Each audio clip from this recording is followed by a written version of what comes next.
دم باش بینرین هجا و خوشتوی دوی خلقی دا جبارنام به جوانه که توري ما يبجاري لسر جرينجيا فستيفال أدبية وميفان ماجي بريس سكار كاملة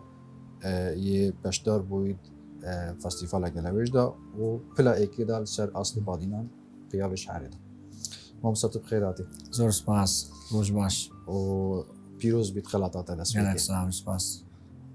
هگر از جوی هما جوی فستیوالی دست بکم آنجی تو چوا گرینگیا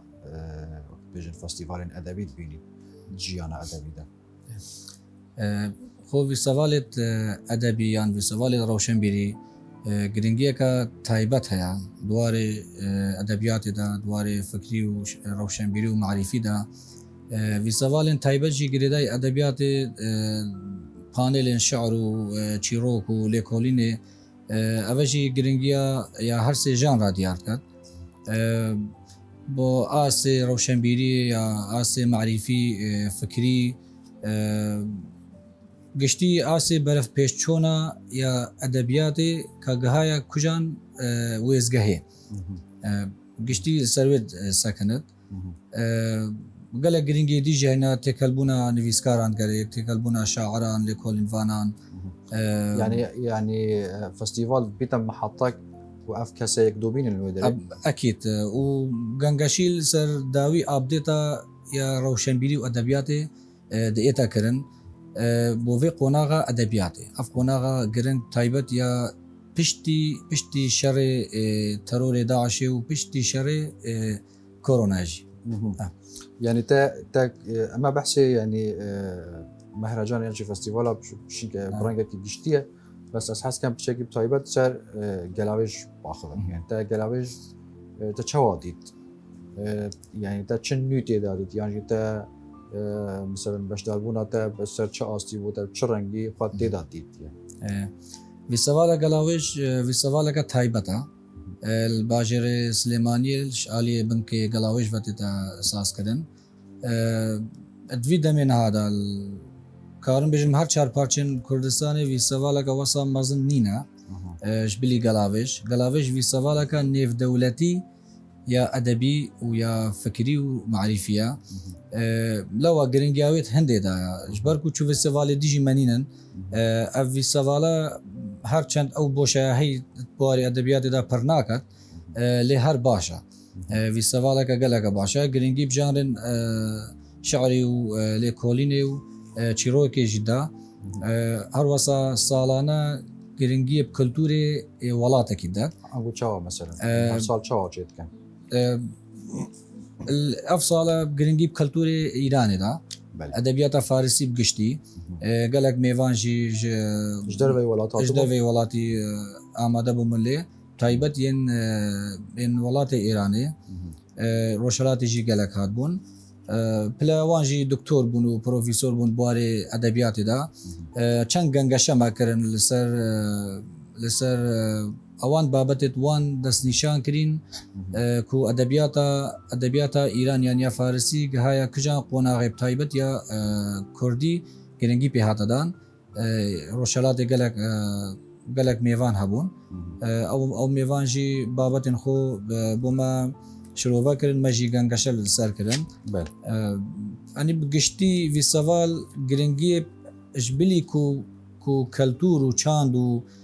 توریا ناف خود داد گرنگی کلتوری ولاته کی دیجدر سالانه او ولاتت ادا گوهارتن سيداي سكر تا يعني وكي باش داربوي ايكي تا تشاو بيشوازيل في خبرها هكي يعني تا توقعت كنتو تو بلاي كبه من مبشعري باش داري تذاكر يا راس من توقع نكر بو جبركو ام نزاني كي بشك داري تذاكر يا ما اموا شاعرانا ناسين رنگا قالك شاعر جهابن شعري وان باشتر بجي ما بس بشك داري نكر بد لي او شعرين بشك داري تذاكرين شعر عمل سر آسي بادينان سروان بويا يكم وبجداري يعني دربازي في سوالا قلاوجه سيدا يعني دبواري شعري دا تنزاني كي هافريكن قالت معنا انا خير ما أبد تدبيني تشتكي باشا يانا أبد تشتكي باشا جبركو هر جانركي لجنك هبو يا هر سانغاندني یا شعری جی لجنه کبو حتی وگاوی جی لجنه از نزانم کینه تمامی که هوزانه تخواندنه بو کو او هل بجارت ببیته نخیر ما نزانی اجبر کو رخر فستیوال گلاویش البادینان ماموسا عبدالرحمن بامرنی قدامي من بابت دو فريكينا كيبركيا بيش بركية من داينا لجنة من نافت وجه فكربون هم ابتني بابت وكارثة مداية تش تشيروك تش شعر تش ليكولين بشتي هالسان عندنا لجنة اوان يكم ديار كده سيدا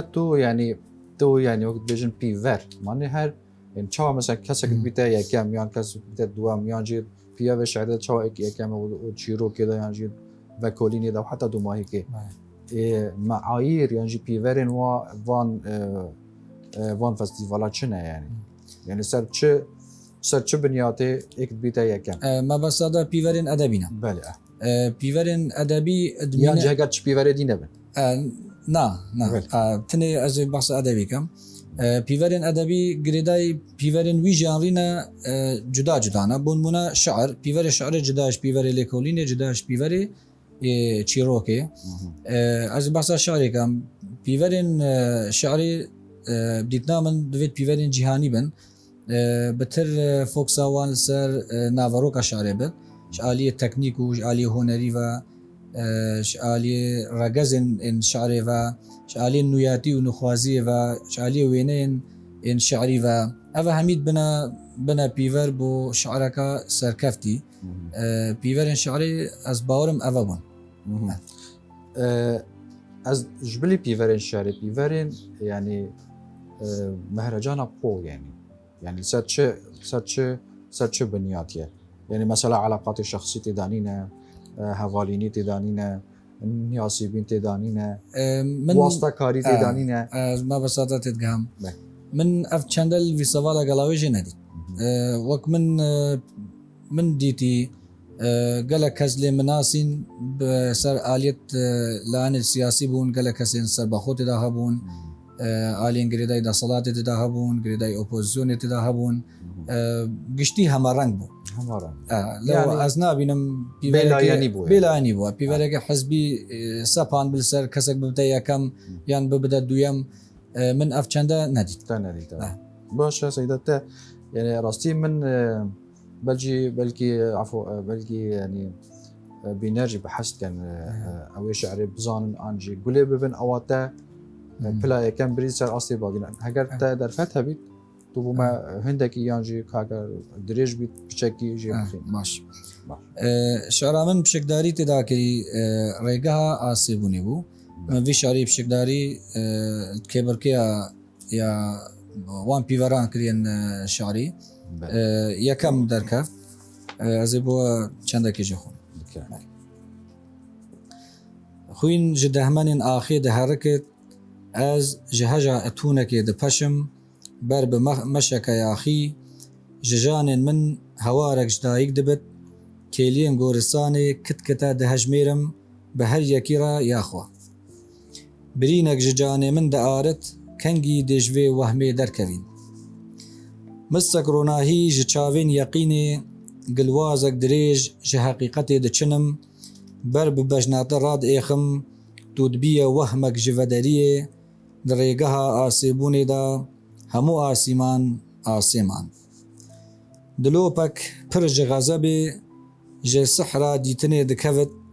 آخ كفران داد قورت باران عوران دخوتو جام باده سرخوش دكت تو جكي جان درزا اردي دكوي شوه چند تاريوه خوارو چند پلين آخي دخودا فتسين از برمايا وي توزيما ياد بن لنگين حسب زماني دا هيدي بهيجان دكويتا سر پلگين نفلك هشك پلين دارين دمسالك عشقي حكايتا ورياني بو سرابي ودگيرن سرابك تجي كلامك نرستراي دوي مملكتي دا قاوا عشق ودربو ايدي ماسي گولان دا افجنيه ناكن نورس لسر پراوين درياي نافرن قاوا عشق ودربو کۆلانên vî bajêrî xalî dibin ji refên tawisan bulbul naxwînin û bêhna biharê ji pirça şengebiyan naet. Gava eşiq veder bû bayek seferê naket bo kinarê Dicle bêhna etran ji kolanên Parîs xerîb dibit.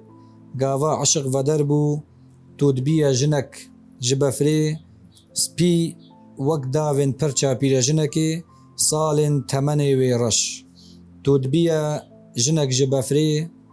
hembêza te ya sar nebit çi car min germ naket. Demê jinek mûzîkê dijenet pirça wê mîna Reşebayê Silêmaniyê govendê diket ji tayekî azadî ji tayekî dî awazek ji tayê din kevalek û ji hemûyan eşiq dişariyet. Belê dest baş. Hoş te spas. Seyda di meayîr yan ji pîverên festîvalan da carî tiştek heye jê re dibêjin bêlayenî. Baş e em hemî gava rastî nebes gelavêj yanî piraniya Mehrecana yanî rexne bû watên bêjin ev e meselen baş e em yanî rexnegîra ji kî ve bîne ya jî rexnegir em em wa jî istîrad bikin. Tiştê min dîtî li wê de herçend ev tişte nebû min bêlayenî baş tê wêrê dît. Rêxerên vî sevalê tehedî jî kirin yanî alingirî kirin ku eger me layenî yan meyla me bo kesekî çûbit me layenî divê vî sevalê de encam dabit. Lewa ez nabînim layenî hat bide kirin yan piştevaniya kesekî hat bide kirin çiş alî hezbî ve yan her aliyekî dibe lewa dîdna min yani hevalîniya qehwê û hevalîniya meselen Mehrecana û nîzîkbûna ev hemî nebû. Nexêj ber ku vî sevaleke hemereng bû belge jî bo wê çendê gelek kesên ciyawaz ser asê hezba lê pişekdar bûn. Wek me gotî rêxerên vî sevalê alingirî jî kirin eger meyla kesekî hebit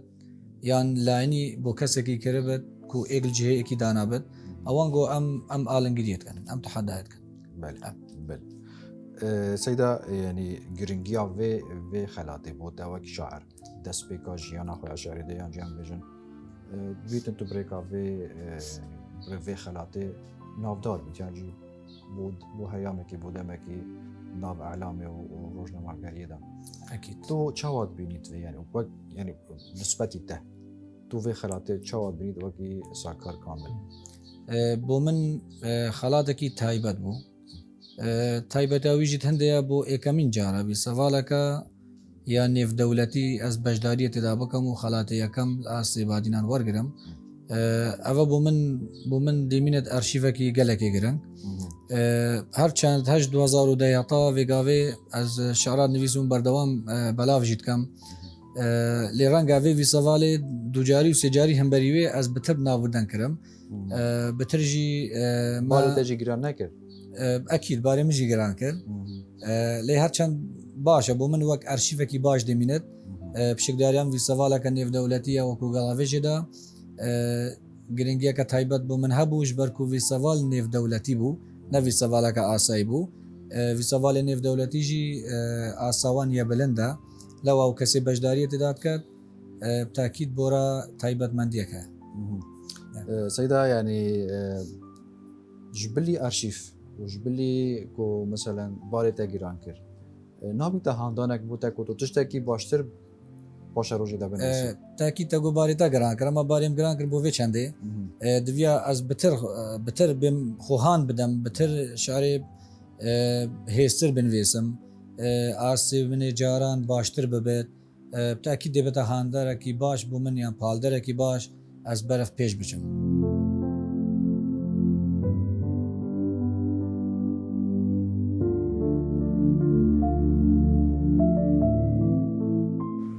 Mamsa yani ev mesela teqîmê yan jî ka helsengandin cem dibêjin. Yani ew tenê têra hindê diket ku mesela mubdea kesekî behremend xwe bihêlî te hêviya bes wê tenê ve. Ekîd nexêr ne bi tenê hersengandin belkû diviya mirov jî xwe hersengînet. Çawa yani بەردەوامی خوندنا شعرێ بەردەوامی شعرە ئێتەنویسین یان دەڤەرین جیاواز بوونمونە من چاوگەلک شعرن سلێمانی کات شعرێتوان من خوندن مزانی ئاسا شعراوان گەهایە کێ دەرێ یا دهۆکێ گەهایە کێ دەرێ لەوە ئەو هەرسەنگاندنە تنێ نابەتە شتێکی ئێکلاکەر و ئەف شعرە گەلەکە باشە یان ئەف شعرە گەلەکە یا پێزە بەردەوام پێدویە شعر بخوێنێت بەردەوام بخوێنێت داکو بکارت داهێنانێ بکات سەدە سەرەڕای هەمی کێمۆکاسیان یعنی یە چێت بن مەهرەجانێدا گەلاویش بۆ نمونە ینی تۆ چاوات بیت وە کورد یان کووردا یانجی باشووری کوردستانی ئەم چەند پێتوی مەهرەجانن وەکیە گەلاوێژن ئەم پێدوی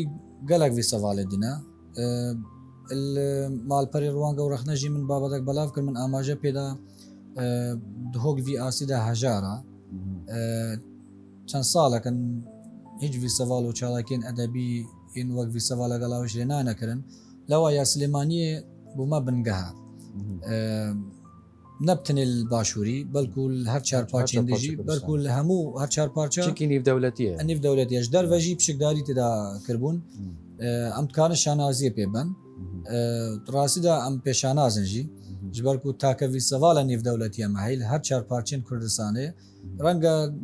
rengel hindek ciha vî seval bêne kirin lê net nêvdewletîne ekîd asa nêvdewletî vî sevaleke nêvdewletî bilindtireş asa vî sevaleke yan navîn yan navxwî û hemû pîverên vî sevaleke nêvdewletî jî me bi xwe têda dîtin ji ber ku hemû dibînî mesela kamil dihokê pêtvîne me mehrecaneke sahibi takît em pêdvîne takît em pêdvîna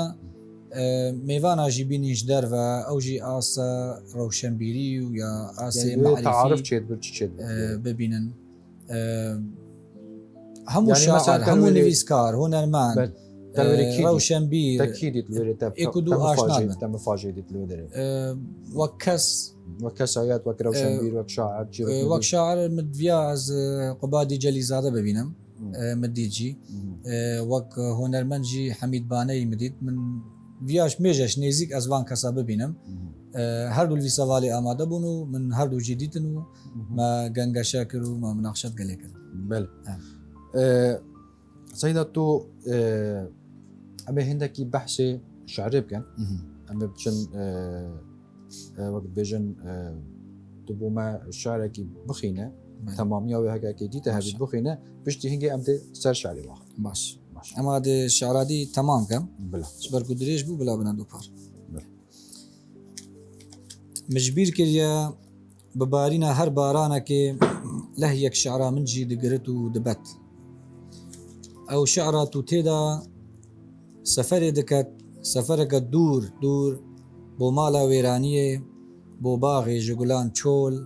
بۆ دارستانەکە ترسناک سەفەرەکە دوور دوور بۆ کنارێن بێدەنگیە سەفەرێک بە ئەندازەیە ڕەفێن هەموو کناریان کەشتیەک بن ئاو دبت کان یەک ji bin lingên xerîbiyê dizێت ji her cokeke wê leh yek bi min dikevit kan yek kumasên wê dixwazin bifirin kan yek avawê bi coş غەریب ji hişkatiyê kan yek غەریب ji qeşayê Suba şairek dêjdayek bit hemû çîrokên nefelan bo guldanên xwe gotîn dê nivîsit Suba şairek dêjdayek bit hemû lehengên xwîn ji bedena wan hatî dê nivîsit Suba şairek li kolanên bajêrî dêgeriyet bêhna gulan dê xir veket dê êde ber pencereya te hemû yê li pirça te werînit Suba şairek dêjdayek bit ji xeyala dayikeka kelogirî hemû hêsirên wê dê xir veket dê firoşite deryayî bi baqeke guliyên genimî Ma tu çend caran bedena min dê bin axkey çend demsalên dî ji salnameyê biweriyên befra çend befranbara bibit lehî şevên çend çiryan dirêjtir bin ta guliyeka genimî serê xwe cehnema erdî bilind biket wêzgehên demî aramî lê bisekinit Ez لە دەم ساڵە فرینێ توژی لە وەرزێ کۆچبەریە پیا دبین دوو دفری بۆ جەمسەرێ مژێ ئەزژی ژرەفا خۆ ڤەقەتیایی لە پشتوێ پەنجەرێ گولیên گەنمی دەستێن خۆ بە ئەورا بلند دکەن دبەندەمانە هەر بارینەکێدا بەدەهان گورزێن وان دە ئاخێرا دەشن خوار لە پشتوێ پەنجەرێ زارۆکەک ji tihna dimirit volkanek çavên diyawîda dirijit hemû bêhna gulan disojit li piştwê pencerê şe'rek ava dibit peyvên wê dikevne govendeka terajidî li pişt wê pencerê ez gulyên genimî ew zarok û şe'ir bi aramî li ser leşê erdê dinivî بل دست خوش hoş spas زيدا اگر ام بتشن تا يعني وقت شعري تنفيسي شعركي نخازه خوش راستي بو من خوش بو زانم spas الجورا تا يعني تو وقت شاعر تو شنگستين هلبستا نخاز يا هف چرخ چواد بينيد شنگستên helbestê yani şe'ra nûxwaz yan binema yan jî regezên yên şe'ra nûxwaz êk jî takekesa şe'ra nûxwaza giringî takekesî têdedan takekes her tişta şairên nûxwaz hemû pîverên şe'ra nû û şe'ra klasîk red dikin dibêjin civak û komal nikarin bibine binyatek bo takekesî belê takekes karit binyatekî ava biket bo civakî û bo komalê şengisê duê eqla eqil şengiseya di nûxwaziyê de eqil şengesê nûxwaziyê da giringî mirovî det mirov sentera sentera di şe'ra nûxwaza her tişt girêdayî insaniye girêdayî miroviye mirov senter wekî mirov senter bi di şe'ra nûxwaza مركز الشعر merkeza her tişt dorê dizivirin mirov her tiştî afrînin neku mirov afrînerê tiştekî bit di nûxwaziyê de şengiseya sê jî eqla eql û bibûre zanisa zanistî giringeke taybetê de heye ya çarê jî felsefe û hîyomanîzm mirovayetî ev giringin yan jî şengistene bo şe'ra nûxwaz زيدا يعني ام تشين يعني ام بقاربن جواري سياسي جدا كان شعري وادبي قشتي اگر بحثا نخوازی بکم نخوازی هر تشت رد کردن تنانت آینی جواکی سیاسی جی شاعر نخواز از کارم بیجم یا خیبوی سیاسی نه یا خیبوی جواکی نه یا خیبوی آینی جی او هر سی رهندل پشت خو هلان رد کردن بله ایدی انسان کرا سنتر مروف کرا سنتر هر تشت گریدای عقل انسانی کرد لوا مروف سنترو يجرنجد نخوازيلا يعني رخنا قرد بيجن شعر حديثة يعني شعر كان يخازه بس چه برانبر دا كومالجه نن يخازه كومالجه كفنه شاعر النخواز اگر شعري بگهورن جواكي بگهورن چته هر چته بري خورات بكن چه آيني چه جواكي چه جي روشنبيري تأكيد دي روجاكي دكارن جواكا خوجي بگهورن يعني وقت المناشرة بيجم يعني بيجن زنجيني زماني دا فقيري وهجاري دو واقعي دا ويا لي ديبتا ستونك كو جواكي جي وخلقي جي بگهورن تمام مجتمعات ما ينجي كمالجه ما درجايها ديروكي ومجتمع كردي بنمونه نهات يجهورين باشا تو نابيني يعني الرول يعني مهمة شعري دف شاعري كرد يا بزحمته نبتني شعر هر تشت مهمة هر تشتي زحمة الناف كردا دا جبركو ديروكا كردا يا برا جي شرا جويراني جي كافل كرني جدر بدري هر گاوکا کرد خورک بخن یام گهنا آسکی اگر دوچاری شرکی ببن کاریگری الآس روشنبیری و معرفی و ادبیات ایجاد کن بون منا شۆڕەشێن ما کورد هەمیشە مژولی شۆڕەشێ و شەڕی و دەربەدەری و کاولی و خۆپاراستنێ بوونا کوردا تام نەکرێ ئازادیەکێ ئەو ئازادیە گەلانێن حسێ بە ئەدەبێ و جیرۆکێ و شعرێ تاکید کاریگەریە لەسەر ئەدەبیاتێژیت کە کاریگەریە لەسەر ئەدەبیاتشکە لەوما ئەدەبێ بەرەنگاریە بۆ مەتێتە پێش ئەدەبێ ئازادی تێتە پێش ئەم ئەدەبی دەخۆ ئازاد بینێن لێت واقعیدا ئەم نە ئازادن بەلکو ئەم داگیرکردینە یان ئەم کەر بکەرن ئەم پرتن ئەڤژی خۆیان ینی هەر ڕوودانەکە سیاسی هەر ڕوودانەکە ئاینی هەر ڕوودانەکە جوواکی تەنانەت یا ڕەوشەنبیریژی کاریگەریە لەسەر ئاستا یا ئەدەبیاتی گشتی و تایبەت یا شعریژی دەکات یعنی مەبەستا من زانی چ بوو ئەنگۆ ئەم برێکا شعری گەهشتینە نیخوازی یعنی نوکە تو کێژمە بینیت شعرێکی نیخوازە و سۆپەر نیخوازەژی بەس هەمان دەمدا کۆمەلگە هێمە مانە پاشمەمای ئەکی مهما مەلوێرێت چییە یعنی ئەلوێرێ ڕۆلێمە چییە وەکی نویسەر وەک نویسەر یان وەک شاعر یان تەخارۆ شەمبیرە دویا ئەوەی نخوازی دەربازی نافخەڵکی و جوواکیژی بکەن دەربازی جادەیە بکەن ڕەنگە ببنە پاڵدەرەك ببنە هاندەرەك و جوواکی مەژی یان خەڵکی مەژی بەر بن نخوازی بچوت و وەکی گەلانن ڕۆژ ئاوایی گرنگیە بژیانە یان نخواز و ژیانە ئازاد بدەن لێ ئەگەر کاریگەریە سیاسی لەسەر کەین بەبەتیانژی کاریگەریە دینی یانژی کاریگەریە جوواکی سەیدا شێوازی پێشکەشکردنە شاعری يعني كمثلا المهرجان الفستيفال تشير صار منصه تشعر خود بيجي يعني طريقه ما قالوا ابنا بيتواكي تو نشيده كي بيجي ما شعر نشيده يانجي تحريدك كيره از نبینم وەک نەشیدەک یان وەک هەر شتێکی شێوازی پێشکەشکردنە شاعری شێوازی پێشکەشکردنی بەتر بۆ من وەک خۆ گرنگە وەک خوندن ئەگەر ئەشارە شاعرێکی بخونم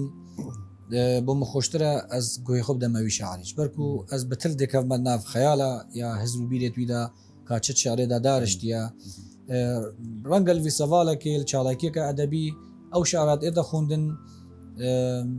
دەبێت مبالغەک گوتنێدا بێدەکەن هەلبەسەکە لاواز ڕەواجەکە دی ببینن هەلبەسەکە بهێز ڕەواجەکە کێم خۆڤە ببینن ما مستاساکە ڕاستی ئەم وەختێمە تقریبا چنەما ئەس حەستکەم تو vê دیدارێ vê çapêkevtinê شعرێکی بدوماهێکی بینی ئەس دێ خاطری خۆش بینەرە بخوازم و تو جی شعرا خۆ ئامادە بکە تو شعرا خۆ بخوێنی بینەرن هێژا ئەم هاتن دوماهێکا vê xelekê heta em hîn û jivanekî tir bimînin çavêbextewa ڕێیەک دبە شعر خێزێک جێ دڕەڤە ڕێیەک ji ئاخێ دوور پرتێک جێ دبە هەڵم ئەف دەڕەکە هەکە مەژبیر کردە ئازادی ڕێیەک دبە تۆز باژێ درەڤە ڕێیەک دبە قەشە حەلیان ژێ هیوی ئەف دەرمۆزیگەکە هەر کەس نابیزە ڕێیەک دبە ئاگر زارۆکەک ژێبازدا دگریا خۆدا وندا دبە ڕێیەک دبە فرین کەلەخەک ژێ هاوار دکە ئەف گۆما خوێنێ ژلاشێ منە بن ئاغ دەبن باسک شعر تۆز ئاگر و فرین دبن ڕێیەک ئاسێ ji birînan di herika xwîn stiriyek bi tenê laşême nek sed lê dike hezar birîn birînek ji şeirê birînek ji tozê birînek ji agir û birînek ji firînê ez jî bermayiya wan birînan dibime helim helmek ji çiyayan bilindtir